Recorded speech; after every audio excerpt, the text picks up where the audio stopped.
হয়েছে বেগুন ভাজা, আর এদিকে গরম গরম ভাতও হয়ে গেছে। শিম আলু ভাজা, ভোলা মাছের ঝাল হচ্ছে, আর এদিকে ডাল বসিয়েছি। এখানে খাবার সময় এই যে কাতলা মাছ আর এই ইলিশ মাছ ভেজে তারপর ইসে হবে। আজকে আর বেশি কিছু রান্না নেই, আজকে এই রান্নাই।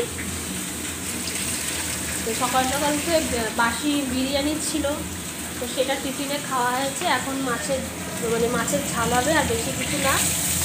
তো যত সম্ভব আজকে আমরা বাড়ি চলে যাব। তো রান্না করিনি, আপনাদের সাথে কথা বলছি পরে। তো আজকের লাঞ্চে ছিল শিম আলু ভাজা, এদিকে ইলিশ মাছ ভাজা, আর ছিল ভোলা মাছের ঝাল, আর এদিকে ছিল বেগুন ভাজা, আর ডাল, আর কাঁচা লঙ্কা। তো বন্ধুরা, ভালো লাগলে লাইক শেয়ার কমেন্টস করবেন। টাটা।